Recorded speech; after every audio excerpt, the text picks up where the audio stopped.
Blessed day to everyone. Welcome to OPM, our online prayer meeting. Right here at Jesus Comfy Cavite page. God is good all the time. God is good all the time. Amen. God is good all the time. God is good all the time. Amen. Praise the Lord. God is good all the time, and all the time God is good. Good evening everyone. Welcome sa ating OPM, our online prayer meeting. Dito lang yan sa Jesus Comfy Facebook page. From 7 p.m. to 8 p.m. po tayo. Thank you Lord God at salamat sa patuloy na pagsusubaybay niyo sa ating gawain dito sa ating OPM, at patuloy tayo mga kapatid na mag-tag, mag-share, mag-invite ng ating mga mahal sa buhay sa gawain ito at bahagian upang mabahagian sila ng salita ng ating Panginoon. Thank you Lord Jesus at salamat din sa patuloy niyong pagsubaybay sa mga ibang bansa na nanonood. Good afternoon, good morning, and good evening sa ating lahat. Ayan, purihin ang ating Panginoon.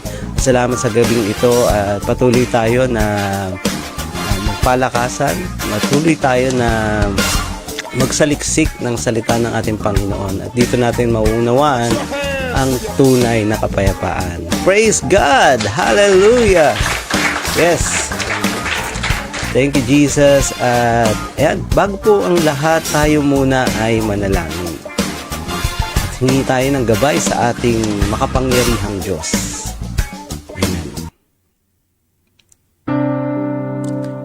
Hallelujah. Purihin ka, Panginoon. Dakilain at sambahin ang iyong makapangyarihang pangalan. Maraming salamat po, Panginoon, sa gabing ito. Patuloy naming pakikinig at pag-join dito sa aming OPM. Tulungan mo po ang mga kapatid ko na patuloy na makaranas ng mga pagpapala ng salita na nagmumula sa iyong mga pangako, Lord, na nagbibigay ng kasiyahan sa amin, sa mga salita mo, Lord, na nagbibigay buhay. Tulungan mo kami, Panginoon, na makasunod sa iyo at dalangin namin, O Diyos, na kami ay makaranas ng pagbabago. Sa iyong mga salita, Lord, help us to grow. Sa iyong mga salita, Panginoon, help us na magkaroon ng transformation sa aming buhay. Sa iyong binhi, Panginoon, na itatanim, tulungan mo kami na ito'y tumubo, lumago, at magkaroon ng maraming bunga. Maraming salamat po at pagpalain mo po ang mga kapatid ko na ito na patuloy na sumusubaybay ng gawain ito dito sa OPM at sa mga kapatid namin na sa ibang bansa. Lord, may you guide them, protect them, and bless them with your word. Salamat po, Panginoon, at tawagin mo rin po mga kapatid namin wala pa sa oras na ito.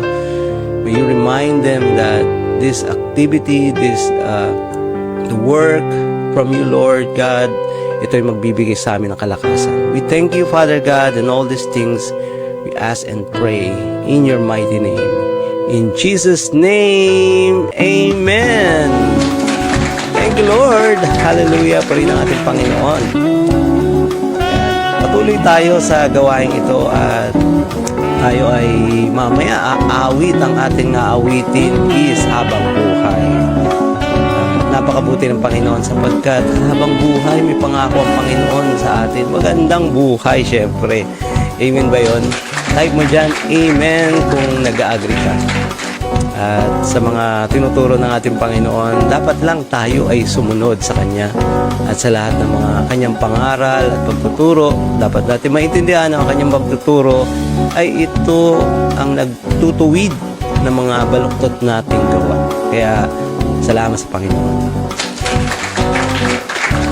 Amen. Patuloy tayo mag-tag, mag-share ng ating gawain dito sa OPM. Tag mo na yung mahal mo sa buhay. Share mo na yung platform na ito dito sa Facebook page sa ating OPM Online Prayer Meeting. Again, my name is Brother Yucha Espiritu at mapagpalang gabi po sa ating lahat. At ngayon ay tayo ay aawit. At sabayan niyo ako sa pag-awit. Tayo ay magpuri. Ibigay natin ang ating boses. No? May kalakasan sa pagpupuri kapagkat ito yung mag-i-encourage din sa atin. Magbibigay sa atin ng inspiration sa pamamagitan ng mga awiting ito. Kaya dalangin ko na mabless ka sa mga awiting ito habang buhay by Jesus Comfy Church. Amen.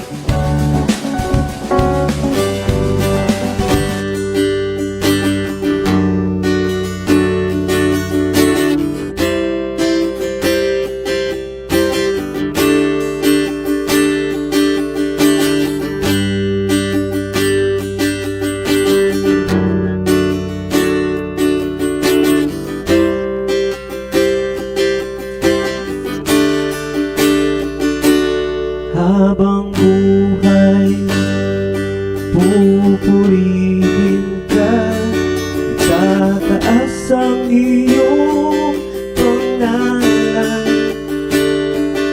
Habang buhay, pasasalamatan sa kabutihang walang kapantay. O Jesus, ikaw lang ang tanging tagapagligtas, walang ibang namatay sa krus.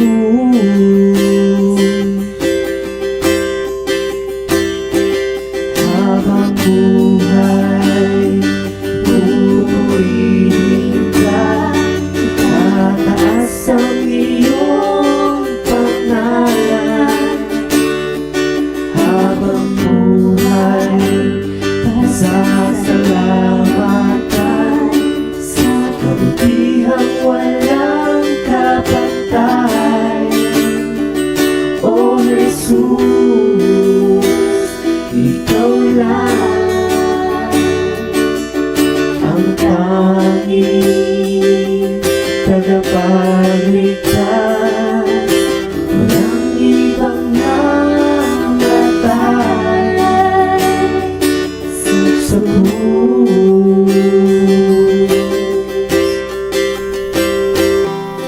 Nabihag mo na ang puso ko, walang ibang mamahalin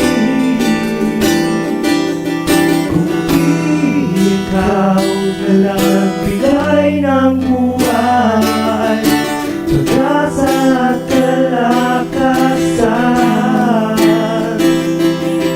Nabihag mo na ang puso ko, walang ibang mamahalin kundi ikaw na lang bigay ng buhay, pag-asa at kalakasan.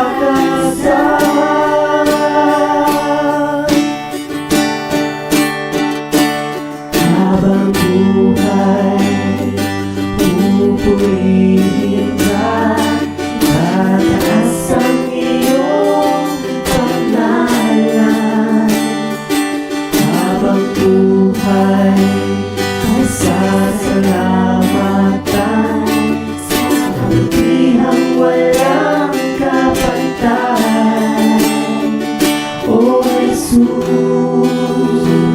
ikaw lang ang tanging tagapagligtas, walang ibang namatay sa krus. O Jesus, ikaw lang ang tanging tagapagligtas, walang ibang namatay sa krus.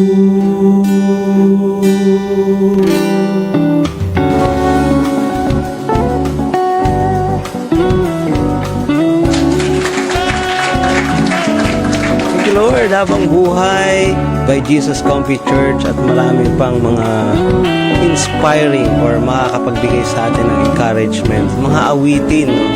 Punta lang kayo sa Jesus Comfy Facebook page or dito sa YouTube channel. Meron tayong, type mo lang dyan yung Jesus Comfy Church or Jesus Comfy Cavite.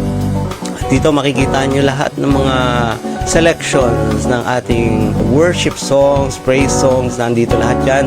Punta ka lang dyan, kapatid, at marami kang pagpipilian or lahat naman ng mga awitin patungkol sa Panginoon or papurit awitin natin sa Kanya ay ito ay lahat magaganda. Kaya ano pang hinihintay natin? Search natin doon at dito i-download mo na rin, mas maganda. Amen. Praise God. Ayan, salamat din po sa ating mga taga-subaybay from China. Meron tayong mga kapatid dyan sa pananampalataya. Maging dyan sa UAE. Ayan. At marami pang iba sa Netherlands. Ayan.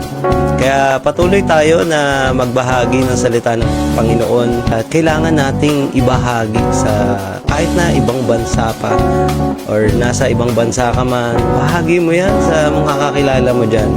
At salamat sa Panginoon. Kaya yan, dako naman tayo sa ating Comfy Break. Praise God!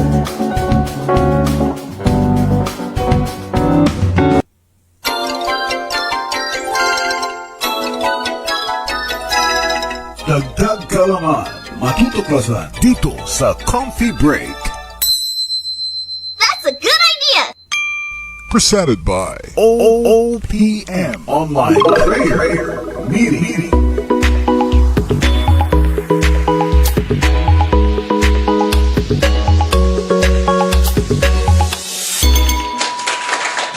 Amen. Praise God. At sa ating Comfy Break, I'm going to read Psalm chapter 40 verse 1. Sabi po rito, I waited patiently for the Lord's help. Then He listened to me and heard my cry. He pulled me out of a dangerous pit, out of a deadly quicksand. He set me safely on a rock and made me secure. Kaya ayan po, tinuturo sa atin ng ating Panginoon dito na dapat sa lahat ng bagay hindi tayo nagmamadali. Sapagkat alam ng Panginoon ang mangyayari sa atin kung ito lang ay ipagkakatiwala natin sa Kanya. Sigurado hindi tayo mangangamba kahit nasa bingit pa tayo ng kamatayan. Kaya nga sabi ron, He will pull us out. Jesus will pull us out from a dangerous pit. Ano man mga pangamba mo, ano man ang mga suliranin na nararanasan mo ngayon, may kakulangan man sa budget mo, sa mga pambayad sa bills, dapat nating isipin na ang Panginoon ang sumasagot sa lahat ng ating mga pangangailangan. Alam ng ating Panginoon at kung tayo man ay nangangamba, huwag kang mangamba dahil sagot ka ng ating Panginoon. Kaya salamat sa Diyos sa ating Comfy Break. Amen. That's a good idea! Presented by OOPM Online Prayer Meeting.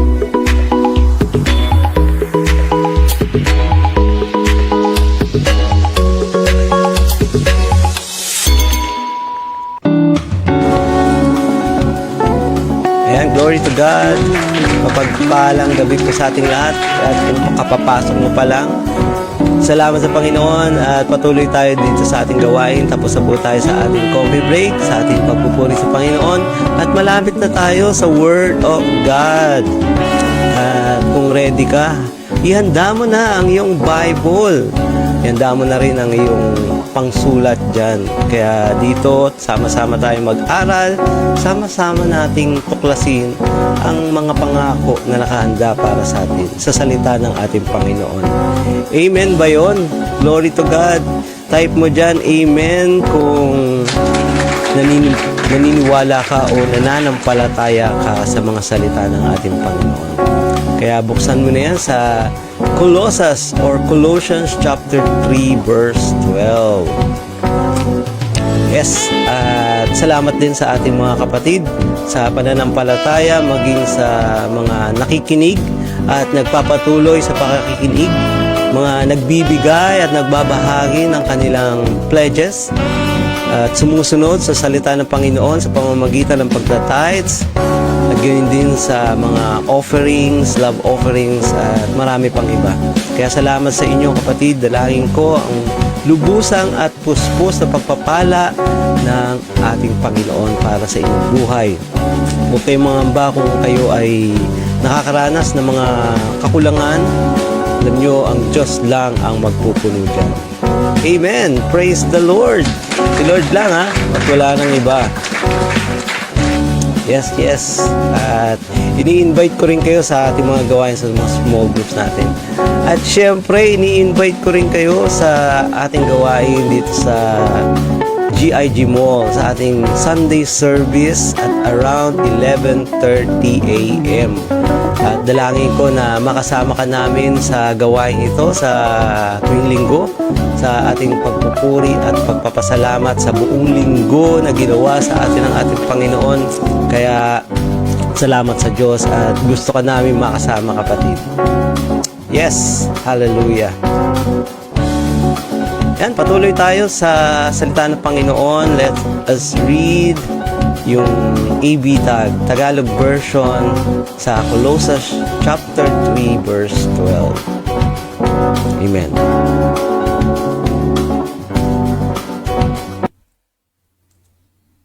Yes. Thank you, Jesus. Sabi po rito, mga bihis nga kayo gaya ng mga hinirang ng Diyos, ng mga banal at minamahal ng isang pusong mahabagin, ng kagandang loob, ng kababaan, ng kaamuan, ng pagpapahinuhod. Manalangin po tayo. Salamat po, Panginoon, sa gabing ito at salamat sa mga pagpapala, mga pagtuturo sa iyong mga salita na nagbibigay sigla at nagbibigay buhay sa amin. Maraming salamat po, O Diyos, sa iyong mga tinuturo sa amin. We thank you, O Lord, for all the blessings, for all the teachings.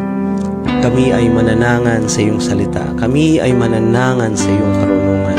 Tulungan mo kami, Panginoon, magkaroon ng wisdom, knowledge, and understanding sa iyong mga salita, sapagkat sa aming kakayanan, Panginoon, hindi namin kaya. Ikaw lang ang magbibigay ng mga pagpapalang ito sa aming buhay. Kaya ngayon, Panginoon, tinataas namin ang lahat ng papurit pagsamba sa iyong makapangyarihang pangalan. In Jesus' name, Amen. Praise the Lord. Hallelujah. Glory be to God. Mapagpalang gabi po sa ating lahat. At welcome sa ating OPM, our online prayer meeting. Dito lang yan sa Jesus Comfy Facebook page at around 7 to 8 p.m. My name is Brother Huge Espiritu at sa gabing ito, meron na naman tayong matututunan at meron na naman tayong mapupulot na aral. At dalangin natin na patuloy tayong magbasa ng salita ng ating Panginoon sapagkat ito lang yung magiging gabay natin sa ating pamumuhay. Kaya sino rito yung mahilig sa mga kasuotan, yung mga magagandang kasuotan, mga magagarang kasuotan, lalo na kung ikaw ay pupunta sa isang event or pupunta ka sa isang birthday or anniversary. Siyempre, kailangan gusto mo yung suot na ipapakita mo is maganda at bago. Kaya, alam nyo, kung ito ay, mga katangiang ito ay meron ka, mga bago at magagandang damit, ito'y nakakapagpasaya rin sa atin. Kaya nga, tayo gusto rin natin na magkaroon ng mga bagong damit at mga bagong isusuot kung tayo man ay aattend sa mga ganong gawain. Mga signatured or branded na mga damit. Mga magaganda yun, syempre. At katulad yun ng mga Louis Vuitton, Gucci, or Prada, ano pa ba? Ang mga pwede nyong i-type dyan. Kaya, tulungan nyo ako. Yung buhaya, yung Crocs. Kaya dito, napakaganda na kung tayo ay merong magagandang kasuotan na yan. At ito ay, siyempre, nakakapagpasaya sa atin. Kaya, hindi lang yun na nakapagpasaya sa atin, ito man ay masarap din isuot sapagkat yung mga tela nito ay malalambot or magaganda. At ito yung nagbibigay sa atin ng comfortable feelings. Kaya yung mga signature na to masusulit ka nga talaga. Kahit na medyo may kamahalan pero sulit naman, no? Kaya dito sa buhay natin, buhay ng tao, sa buhay ng pananampalataya, tayo bilang Kristiyano, meron din tayong isinusuot. Merong panlabas na tayo na sinusuot natin, meron ding panloob. Kaya dito kapag tayo ay papasok sa eskwelahan, syempre papasok tayo, kailangan naka-uniform. Or kung papunta tayo sa isang handaan, kailangan din maganda yung ating isusuot din. Syempre, at napakaganda nga naman kung naaayon yung iyong kasuotan dun sa tema ng event. At alam nyo ba, sa ating karakter, meron pala tayo ding sinusuot. Meron ding panlabas na kasuotan, meron ding panloob na kasuotan. At yung mga magagandang kasuotan na ito, for example, tayo ngayon lumalabas, at dito natin isinusuot, parang meron something, no? Parang merong occasion lang na kapag may occasion o may handaan, yun lang, dun lang ba tayo magsusuot ng mga magagandang kasuotan na ito or magandang karakter? Kaya nga, dito pinapakita or pinapaintindi sa atin ng ating Panginoon at ito yung mga binigay niyang magagandang katangian sa atin. Nung una pa, na bago pa magkasala na si Eva at Adan, sapagkat nung nagkasala na si Eva at Adan, dito lumabas na yung hindi magandang kasuotan at yung mga hindi magagandang pag-uugali ng isang tao. Kaya nga minsan, kapag kami handaan lang, doon natin na ipapakita yung magandang pag-uugali natin. Pero pagdating sa bahay, ano ba yung suot? No. Kaya nga dito, sa panlabas na kasuotan na ito yung mga bagay na tinutukoy ng mga gandang katangian ng isang tao.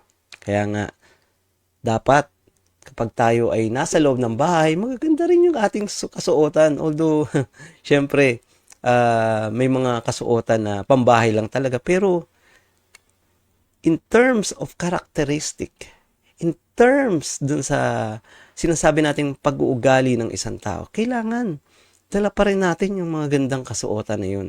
Kaya nga, mga kapatid, dito, merong akong kwento sa inyo. May isang babae at lalaki. Nung bata pa sila ay hindi na magkasundo. At sa lahat ng kanilang ginagawa ay marami silang pagtatalo. Hindi sila magkaintindihan, ika nga.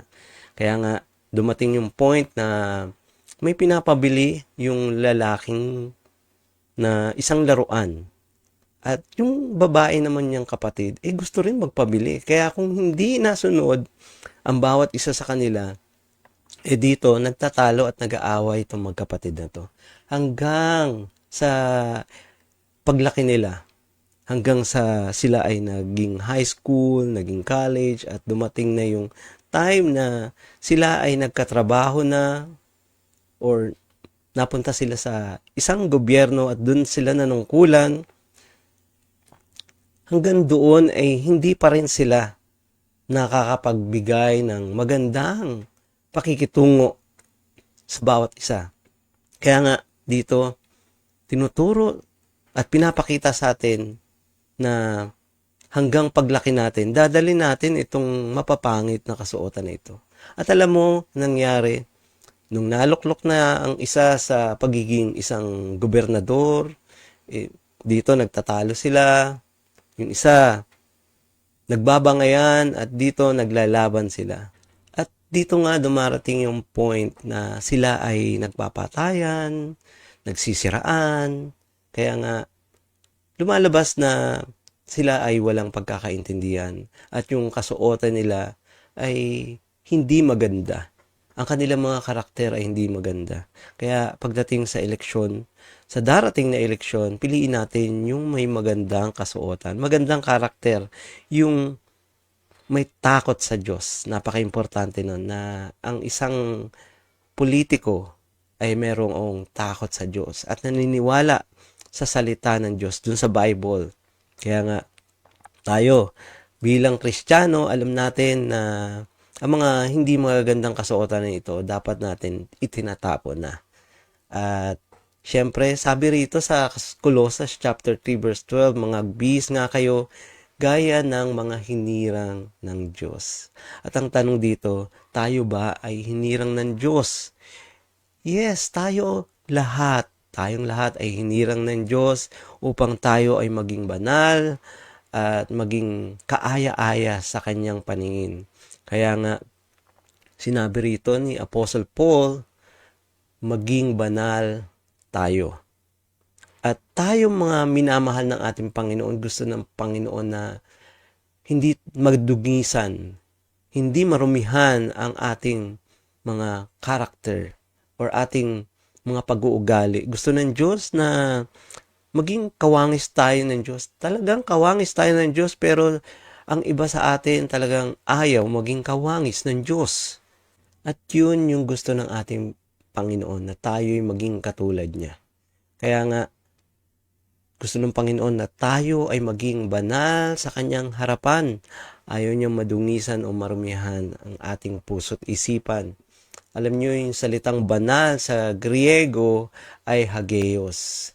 Ang ibig sabihin ng hagios is pure moral, yung magandang karakter, at blameless, walang kapintasan. At yun, yung katangian ng ating Panginoon. That is our Lord Jesus. At alam nyo, kinokol lang ng ating Panginoon ng ating atensyon sa mga bagay na ganito. Sapagkat ang mga bagay na ito ay hindi natin minsan nauunawaan. Or sapagkat tayo bilang tao, madali tayong matukso, madali tayong masaktan. Kaya tinuturo ng Panginoon, kapag ito'y nangyari sa atin, alam natin ang ating gagawin. Kaya nga, mga minamahal, dumarating yung point na nagiging magaspang ang pag-ugali ng isang tao sapagkat ay nabanggit ko na nga na ito ay nasasaktan. Kapag ito'y nasaktan, ang damdamin niya ay nasasaktan din. Ang kanyang puso ay nagdurugo. Kaya tinatanong ng ating Panginoon, where is our clothings? Where is our beautiful clothings? Yung clothings, yung damit na katulad ng damit ng ating Panginoon. At maging ang ating mga pag-uugali. Minsan tayo ay nagiging mga mainggitin. At kapag nainggit tayo, nakakita tayo ng magandang bagay sa ating kapwa, ito ay ating gusto rin. Hindi naman masama yun, pero dumarating yung point na kapag ang focus mo doon na lang kapag sa isang bagay na meron siya na maganda, gusto mo rin magkaroon syempre agad ng maganda. At kung hindi naman ito will ng Panginoon at gusto natin, pinipilit natin na magkaroon ng mga magagandang mga bagay na yon, kapatid, dito tinuturo ng ating Panginoon, kailangan natin isa puso o masa isip natin ang mga bagay na ang mga material na bagay ay maganda rin para sa atin, pero hindi dapat tayo nakatuon ang ating pag-iisip doon. Mas maganda, ituon natin ang ating pag-iisip sa mga magagandang lumalabas sa ating pananalita at maging sa ating puso, sa ating nararamdaman, kailangan maging maganda rin. Kaya nga, wear your new clothes. Sabihin mo, wear your new clothes. bago na tayong nilalang at bago na rin ang kasuotan na ibinigay sa atin ng ating Panginoon. The question is, what, where, and when do we need to wear this new clothes that God has given to us? Kaya dito sa mga Colossus chapter 3 verse 12, you are the people of God. Sinasabi ron, you are the people of God. He loves you and He choose you as His own. So then, we must clothe ourselves with compassion. We must clothe ourselves with compassion.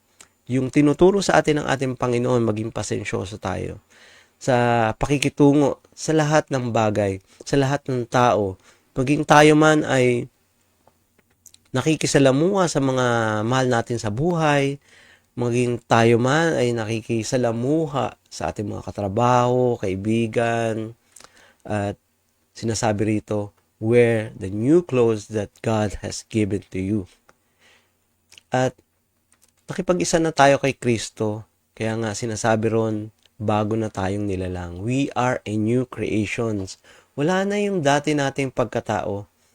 Kung nandun pa rin yung pagiging matampuhin natin, yung pagdududa natin sa ating asawa, pagdududa natin sa mga namumuno sa atin or sa trabaho, meron ka pa rin pagdududa sa iyong katrabaho, nagiging magagalitin at mainggitin ka pa rin. Wala na yung dapat na mga katangian na ganun sa ating buhay sapagkat kung tayo ay nananampalataya na binago na tayo ng ating Panginoon, kailangan nandun yung ating compassion na nagpapatuloy ka bilang mananampalataya at lingkod ng ating Panginoon. Kailangan meron tayong feeling ng deep sympathy or concern sapagkat itong bagay na ito, kung wala tayo nito, hindi tayo nagiging concern sa iba at nagiging concern lang tayo para sa ating sarili at dito lalabas yung mga hindi magagandang pag-uugali nga na ito. Nagiging self-centered tayo. If you love someone even if you are suffering, dito na papakita natin yung pagkakaroon or meron tayong concern sa ating kapwa. You must have a feeling like this. Na katulad na pinapakita ng ating Panginoong Yesus. Alam nyo yung compassion sa Latin word is compassion, meaning to suffer together. At sino rito gusto na makibahagi sa pagdadalamhati ng ibang tao? Sabihin mo dyan, Amen. Siyempre, kung ikaw ay nakikidalamhati sa mga nararanasan o paghihirap ng isang tao, dito na ipapakita mo ang magandang kasuotan mo sa kanya. At siya rin ay nabibihisan ng magandang kasuotan na ito. Kaya kung meron kang pagmamahal or concern sa iyong kapwa, ito man ay iyong teacher, ito man ay yung kamag-aral, katrabaho mo man ito, na hindi mo kayang pakitunguhan minsan or talaga nga naman dumarating yung point na nawawala ka ng pasensya. Pero alam mo, pinapakita rito ng ating Panginoon at pinakita niya yung kung papaano tayo magkaroon ng compassionate heart. Compassionate heart is to be concerned with the suffering of others. Alam mo, kaya yung point number 1 ko rito, let us wear a heart of compassion. Pwede ba natin ulitin yon? Let us wear the heart of compassion.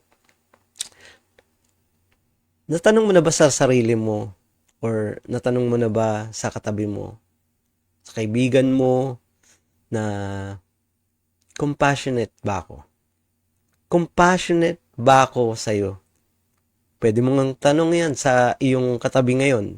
Compassionate ba ako? Well, kung yes, congratulations. But if no, at ang sagot sa iyo ay no, well, dito nagre-reflect lang or binabahagi sa'yo or pinapaalam sa'yo ng iyong katabi or ng iyong mga mahal sa buhay na we need to change something in our clothes, our clothings. We need to change something na kailangan ko pala na magbago ng kasuotan. Kailangan ko palang magpalit ng magandang karakter sa aking pamumuhay sapagkat kung tayo ay nagiging magaspang, kung tayo ay nagiging mapagmata sa ating kapwa, we always wear hindi magandang katangian or hindi magandang kasuotan sa ating pagkatao. Kaya nga, napaulit ng ating Panginoon na tayo ay bago ng nilalang. Sabihin mo, bago na tayong nilalang at wala na ang dati. At di natin magagawa yan sa ating sarili. Pero kung tayo ay merong katulong, alam mo, sa buhay na ito, kailangan natin ng katulong. Hindi natin kaya. Lalo na kung tayo ay nagtatrabaho, tapos uuwi tayo ng bahay, tayo ay magluluto pa rin, tayo maglalaba, or gagawa ng mga gawaing bahay. Sa point na yun, tinuturo sa atin, we need a helper. Sa ating pag-ugali, sa ating characteristic, we need also a helper. At yun yung tulong ng Holy Spirit. At nandyan lang siya. Nandyan lang ang Holy Spirit na handang tumulong sa'yo. Anytime, anywhere, at any place. Ang tama mo lang dapat gawin ay tumawag ka sa Kanya, manalangin ka, magpuri ka sa Kanya, at sigurado, sabihin mo ang iyong mga pangangailangan na kailangan mo magbago. Lord, kailangan ko magbago sa aking sarili. And the Holy Spirit will help you. He will transform you. At kailangan natin sa buhay na ito ng mga encourager, right? Kailangan natin ng encourager. Kailangan natin ng mga godly people. Kailangan natin ng church. Hindi natin pwedeng sabihin na hindi ko kailangan ng church. Kailangan ko lang na manampalataya sa Diyos. That's all. So, hindi po ganun. Hindi po ganun ang pagka-design or tinuturo sa atin ng Panginoon. We need a church. We need godly people na magtuturo sa atin, na maggagabay sa atin. And we need the power of the Holy Spirit to transform us. And as much as possible, we need to cultivate. What we are going to cultivate, we need to cultivate the Word of God. Kaya nga, sama-sama tayo. Let us wear a compassionate heart. Let us wear a compassionate heart dito. Sa tulong ng ating Panginoon, mababago ang ating mga damit. Magiging maganda ang ating mga damit. And the good thing is, ito yung mga bagay na magaganda. Kung tayo gusto mo na magkaroon ng magandang katangian, lapit ka lang kay Lord. To have a compassionate heart, to how to wear a compassionate heart, lapit ka lang kay Lord. Sabi nga sa 1 Peter 2 verse 9, but you are a chosen race. Pinili ba tayo ng ating Panginoon? Yes, tayo ay pinili ng ating Panginoon to be a royal priesthood, to be a servant of God. Alam mo, sabi pa ron, we are a special people and God's own possession. Pag-aari ka ng Panginoon. Sabihin mo kapatid, pag-aari ako ng Panginoon. At sabi ron, so that you may proclaim His excellence. Pwede mo bang i-proclaim or pagkalandakan ang kapangyarihan or kabutihan ng ating Panginoon na tinulungan tayo na upang tayo ay maging banal, na tinutulungan tayo upang tayo ay maging kaaya-aya sa harapan ng ating Panginoon, maging sa mga tao. Sabi ron, we are created to have a wonderful deeds and virtues and perfection. Ibig sabihin perfection, yung flawless, walang hindi magaspang, smooth lang, at napakaganda ng pagka-create or mga tinuturo sa atin ng ating Panginoon. Kaya nga, my point number 2 is, let us wear a heart of kindness. Ulitin natin, let us wear a heart of kindness. Nagiging matulungin ba tayo? Nagiging generous pa tayo? Natanong ba natin sa ating sarili, Am I a generous person? Nagiging maawain ba ako sa aking kapwa? Nagiging matulungin ba ako or nagiging matapobre ba ako? Nagiging magaspang ba ang aking pag-ugali? Or the way I speak, hindi ba maganda? Natanong na ba natin sa ating sarili yon? At yun yung gusto ng ating Panginoon na mabago para sa atin.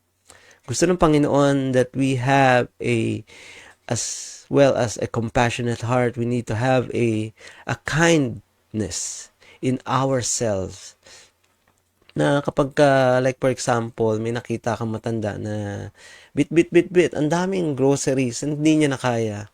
Why don't you show kindness to those people na pwede mo naman siya tulungan in a short distance, na kapag ikaw naglalakad, malapit lang pala yung kanyang sasakyan or malapit lang pala yung kanyang bahay, why not help them? Let us show kindness. Let us wear a heart of kindness. Yung mga bagay na small things, ito yung makapagpapalago sa atin into a bigger things. Kaya dito, tinuturo sa atin na we need to have a kindness heart. Brother Huge, kaaway ko yun eh. Bakit ko tutulungan? Kagalit ko yun eh. Hindi nga ako pinapansin nun. Bakit ko siya tutulungan? Why not?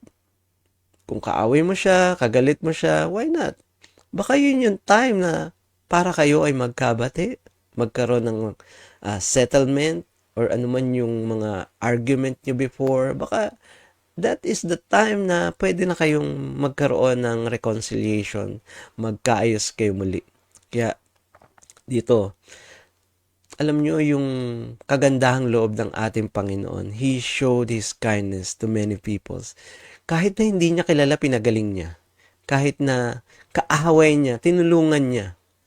Kahit na magaspang pa ang pag-uugali ng isang tao, or ito man ay nakasakit sa kanyang mga disciples, tinabasa ng tenga, tinulungan niya pa rin. Sapagkat ito yung kindness na pinapakita sa atin ng Panginoon. Kaya nga, dito, ito yung magagandang bagay na dapat nating isuot tayo bilang Kristiyano, na ito yung sinuturo sa atin ng ating Panginoon. Paano mabago yung karakter natin? Let us wear a kindness heart. Kaya sabi dito sa Luke chapter 6 verse 35, but love your enemies. Sabi mo, I love my enemies. Amen. Type mo dyan, amen. I do love my enemies. Sabi ron, do good to them. Gawin mo na mabuti. And lend them without expecting to get anything back. Huwag ka mag-iisip kung ano man yung marami sa atin kasi iniisip natin, tulungan ko kaya to, baka meron tong maibibigay sa atin. Oh, di ba? Pero ito yung pinapakita dito sa Luke chapter 6. Without expecting of anything, na hindi ka titingin kung ano yung magiging in return for you. At sabi doon, bakit? Then your reward will be great. Yung pagpapala mo ay mas maganda ba na matatanggap mo kaysa dun sa kapag ka ikaw ay tumulong, binigyan ka ng kapwa mo na tinulungan mo. Mas maganda pa yung mga pagpapala na yon na ibibigay ng ating Panginoon. Tayo mo dyan, amen. I want to be kind to my enemies. Sabihin mo, I want to be kind to my enemies. At hindi ba tayo nahiya sa Diyos kung lagi na lang ba nating pinapakita yung ating mga mapapangit na damit or mga mapapangit na katangian?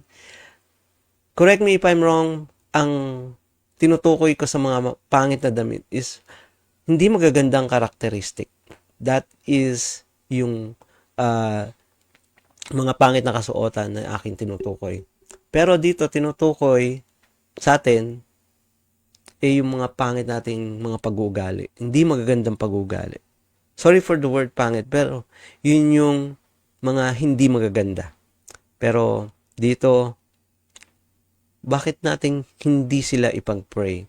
If you are a Christian, if you are a believer of God, or if you know Jesus, hindi ba tayo nahihiya na kung gusto natin ang pagbabago sa bawat isa, kung gusto natin ang pagbabago sa ating kapwa o maging sa ating sarili, why not pray for them? Why not pray for ourselves? Na, Lord, dalangin ko na mabago ko, at the same time, tulungan mo rin mabago ang aking kapwa sapagkat gusto ko or gusto mo, Panginoon, na kami ay mabago at magkaroon ng magandang kasuotan. Kaya, a lot of us have many differences. Maraming mga pagkakaiba sa pag-uugali, maraming pagkakaiba sa mga ideas, pero gusto ng ating Panginoon magkaroon lang tayo ng isang damdamin. Ito yung kindness. At yung unang sinabi doon, have a compassionate heart. Wear a compassionate heart. Wear a kindness. Wear kindness sa ating sarili. Kaya, paano natin mapapakita? Siyempre, we need to be humbled. We need to humble down ourselves sa mga tao na mataas sa atin. We need to humble down kung ang mga kausap natin talagang mainitin ng ulo. We need to humble down kung ang mga kaibigan natin ay lagi na lang nanggugulo or mga katrabaho natin na ayaw sa atin. We need to humble ourselves na gaya ng pinakita ng ating Panginoon. Kaya nga, sabi rito sa Colossians chapter 3 verse 12, show humility. You are the people of God. He loves you. He chose you as His own. So then, you must clothe yourselves with a compassionate, kindness, and humility. My point number 3 is wear a heart of humility. We need to wear a heart of humbleness or humility on ourselves, sapagkat kung tayo ay laging magiging mapagmataas, walang mariresolba. Sa daan, maraming mga road rage, maraming mga bagay na hindi pagkakaintindihan ng tao sapagkat gusto ng bawat isa na siya yung tama. Kung siya yung tama, let us humble down. Kung tayo yung tama, let us humble down.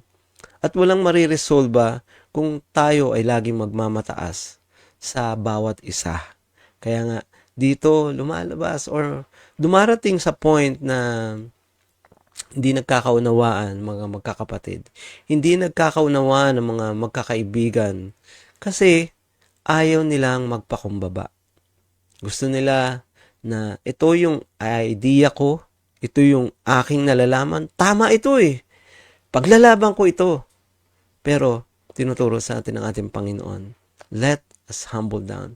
Kung meron tayong kapangyarihan, let us humble down. Kung meron tayong maraming pera, let us humble down. Kung magaling ka sa larangan ng pagtugtog or sa iba pang activities, let us humble down. Let us show humility. At sabi doon, alam mo yung rich man doon sa Matthew chapter 9 na ayaw niyang magpakumbaba. Humihingi sa kanya si Lazarus ng pagkain. Mumog na lang yung nakukuha ni Lazarus. Or nagpasasa yung mayaman sa karangyaan. At maybe yung kanyang pag-uugali. Siyempre pinapakita rin. Pag mayaman, siyempre mataas ang kanyang tingin sa sarili. Not all, but some. Pero dito tinuturo kapag meron kang kapangyarihan, meron kang pera, meron kang power, dito nagiging mapagmataas ang isang tao. Kaya nga, doon, tinuturo pa rin sa atin na sa Colossians chapter 3 verse 2, sabi po, ilagak nyo. Sabihin mo, ilagak ninyo ang inyong pag-iisip sa mga bagay na nasa itaas. Let us focus. Let us give time to the things in heaven. At ano ba yung mga bagay na nasa heaven? Siyempre, yung ating Panginoon, nandun siya sa heaven. Banal ang ating Diyos. Maganda ang pinapakita ng ating Panginoon. At maganda rin ang makakamit mo kung ikaw ay magpapakumbaba. Magagandang bagay ang nare-receive ng isang taong mapagkumbaba. Kaya nga, lagi tayong tumingin dun sa mga bagay na makalangit at wag natin tignan ng mga bagay na nandito sa lupa. Huwag natin ituon ang ating sarili sa mga bagay na yun sapagkat kung tayo ay nakatuon sa mga bagay dito sa mundong to, malamang mahal natin ang mundong to. At syempre, hindi naman maganda or gusto naman natin na mahalin ang mundong to. Ngunit, lahat ng bagay dito sa mundong ito ay naglalaho. May katapusan. Pero kung tayo itutuon natin ang ating sarili dun sa mga bagay na nasa langit at yung mga bagay na pagpapala na nakahanda sa iyo sa langit, yun yung mga bagay na iyong matatanggap. At walang imposible sa Panginoon. God will help us. The Holy Spirit will help us. At tutulungan tayo na maging mapagkumbaba. Kung right now, sinasabi mo sa sarili mo, mapagmataas ka, sabihin mo lang sa Panginoon, Lord, mapagmataas ako. Ako ay maraming kagalit, marami akong mga bagay na hindi magaganda sa aking sarili. Sabihin mo, Lord, patawarin mo ako. Lord, forgive me. Kaya, tinutulungan tayo ng Panginoon na mga bagay na mga magagandang kasuotan na dapat nating isabuhay. Magagandang karakter na dapat nating isuot sa ating pang-araw-araw na pamumuhay. At yun yung salita ng ating Panginoon na magbibigay sa atin ng guidance. At salita ng Panginoon, paano tayo magiging banal, kaaya-aya sa Kanyang harapan. Samahan niyo ako sa panalangin at humingi tayo ng tawad sa Panginoon. Sabihin mo, Panginoong Hesus, patawad po. Ako po'y makasalanan. Panginoon, minsan nagiging mapagmataas po ako. Or palagi nagiging mayabang ako. Nagiging arrogante ako sa aking kapwa. Lord, may mga pagkakataon din na hindi ko napapakita ang pagiging concern ko sa ibang kapwa. Sa aking mga mahal sa buhay, sa aking mga kamag-anak, Lord, patawarin mo po ako. Pinagsisisihan ko na po ang lahat. Binubuksan ko ang aking puso, tinatanggap kita bilang Panginoon at tagapagligtas. Lord, help me to wear a compassionate heart, a kindness heart. Lord, help me to wear a humility, a humbleness heart, Lord. And I thank you. And I thank you for everything that you have done for me. Salamat po at lahat ng ito ay aking itinataas. Baguhin mo po ako, Panginoon. In Jesus' name.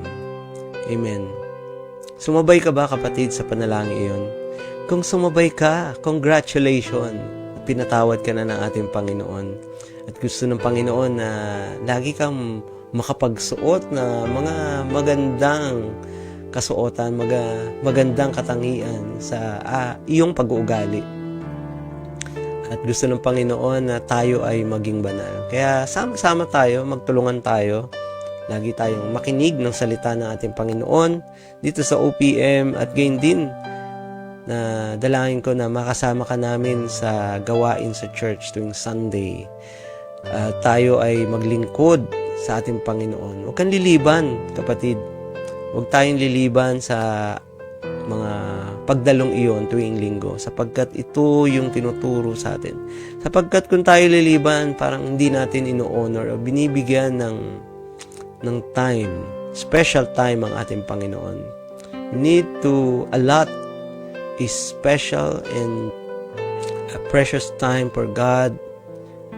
And yun yung time na napakahalaga with your relationship to God. Kaya, yes, napaka-importante nun na tayo ay laging sumasamba at naglilingkod sa Kanya tuwing linggo. At hindi lang tuwing linggo, syempre, buong araw, buong oras, lagi tayo nakatuon ang ating pag-iisip sa Kanya. Although kung tayo man ay nahihirapan sa mga bagay sa ating mga ginagawa, nandiyan ang ating Holy Spirit.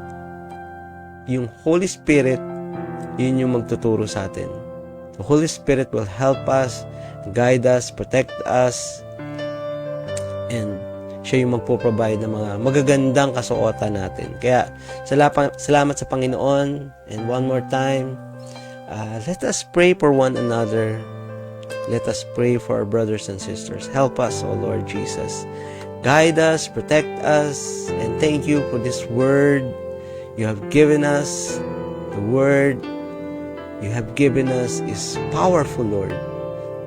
The word you have given us gives life, gives freedom, and give us prosperity. Lord, help us to renew ourselves, transform our clothing, Lord, into the likeness of God. Help us, O Lord. You can provide all these things if we will trust you, if we will have faith in you. We thank you, O Lord. Salamat po at mga kapatid namin, Lord, na may sakit sa oras na ito, Lord, pagalingin mo sila.